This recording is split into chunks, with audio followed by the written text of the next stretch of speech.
It says I'm live, I think. Okay, yeah, I'm live. Okay, so I have brought you up on a location near my village where I can come and I can look in a quick synopsis of the development of the wild barley. I also can see from this location a large domestic wheat field.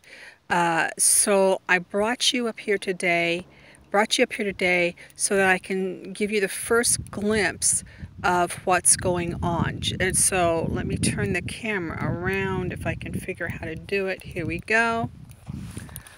What I have here is, that's my village back over there. What I have here is this little road so very nicely divides this domestic field of wheat right here, large one. The field goes way over there to where that next set of buildings are, and that's the hospital. This field is, you know, huge. It's almost a mile wide. And over here, now they've destroyed a little bit of it this year. This dirt area, that was all wild wheat, wild barley last year. But I was blessed to have a little bit of retention here.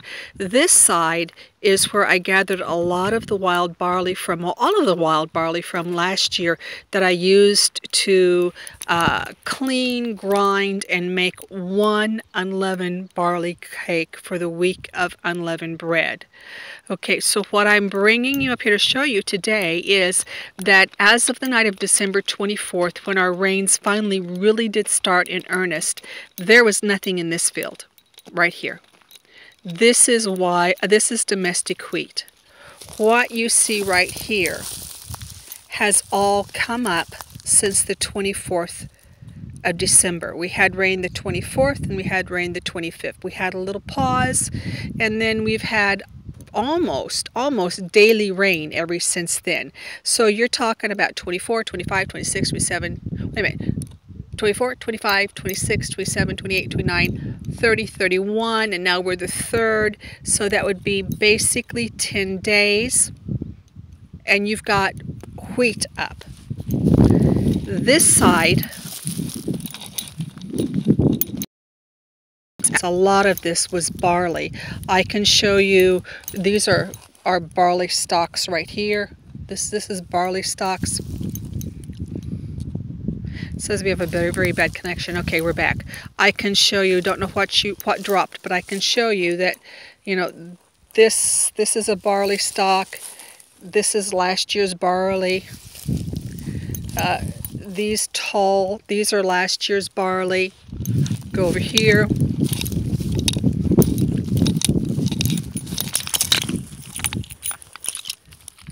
All of this is last year's barley, okay? And what's the Bible say? When a seed falls to the earth, it brings forth much fruit. Of course, we can guess that that's probably barley. We're going to get into some of that here in a minute. I'm going to pull the scriptures out. But all of this last year, there was basically no wild oats. There were some tares. Here's some of last year's tares. That's not the only kind of tare we have on the land, but that's some of last year's tares. So there will be, for sure, this will be barley, and this will be the tares, okay? I'll just walk around here and look a second. What I wanted to show you here, first of all, we'll talk about the rain. Since the rain did not really start really well until the 24th of December, we are going to have, if we have a mid-March New Year, a hot, fast season. I do not expect this barley to be tall like it was last year. Last year, in order to have something that we could grind into wheat for wave sheaf date, we had to allow an extra lunar cycle. This year, if we have the mid-March wave sheaf date, I don't expect this barley, bad connection, there it is. I don't expect this barley to be able to get very big. I'm 5'5". Last year it was to my shoulders. I would be surprised if it made it to my waist. Of course, again, if we don't get the hot winds, the Sharab winds, in March, let's say, the beginning of March, end of February, it doesn't make a difference because this is not going to turn in that short period of time. We're going to need hot winds in March and into February to show up. So that's what I'm saying. It's going to be a really, really, really quick season this year to have a new year by, I think it's the night of the 19th of March is when that moon, where we have that moon available. That's one thing. If this is going to be a Abib in March, we should see the almonds in bloom in February, and we should see the anemones, the red anemones. We should see the Egyptian storks all in February sometime. So we're not even seeing the forageables. The forageables, we have a lot of, there it is. We're not even seeing the forageables. We have a lot of edible plants. We have mallow, we have mustard, we have lamb's quarter, we have, oh my goodness, there's so many things you can eat off the land. I have not even been able to forage yet this year. So you see what I'm saying? We're looking at March, and if this is going to be ready in March, there's going to be a lot of growth in a short period of time on the land of Israel. Okay? So we just have to wait. This is one of those things. You wait for the Abib barley. It's like a farmer. A farmer knows first comes the lettuce in the cold weather, the tender greens. First comes that. Then comes the summer squash, okay? And then comes the tomatoes, maybe by July if you're lucky. I'm talking about Midwest states. And then after that, you're going to get the okra because it's going to be hotter and drier. And then after that, you're going to get the pumpkins and the winter squash. So we know the development and the progression of the season and how it should be on the land by watching them every year. But we wait for the Abib barley. We wait for it before we can declare the new year.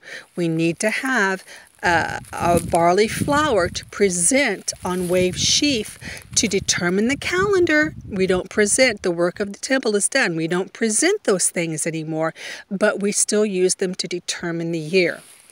I'm going to sit down right here real quick, and I want to show you, let me get in a better place.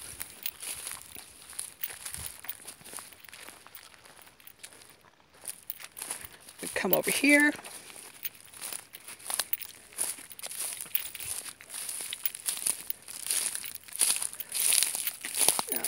See, that's last year's mustard.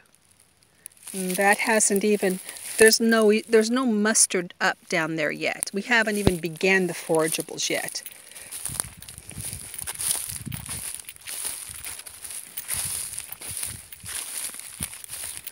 Okay, well, I'm going to take a seat right here.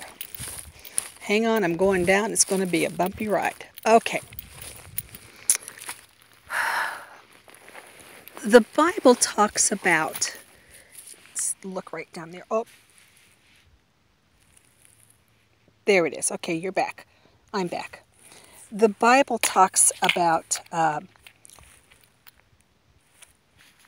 the grains in Matthew.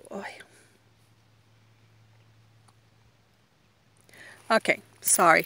That connection keeps coming and going. Hopefully it's going to hold. Let me get my thing open. There are several places it talks about the parable of the tares. All right, sorry. There's several places it talks about the parable of the tares. We're going to look at Matthew, and I'm just going to read here, okay? If we hold our connection. Another parable he put forth unto them, saying, The kingdom of heaven is like unto a man which sowed good seed in his field. But while men slept, his enemy came and sowed tares among the wheat, and went his way. But when the blade was sprung up, okay, this is a blade. That's a blade. When the blade was sprung up, and brought forth fruit. So when the blade was sprung up, and then the stalk came up, and there was a seed head. That's the fruit. Then appeared the tares also, so that the servant of the householder came and said unto him, Sir, didst thou sow good seed in thy field? From whence then hath it tares? And he said unto them, An enemy hath done this. And the servant said unto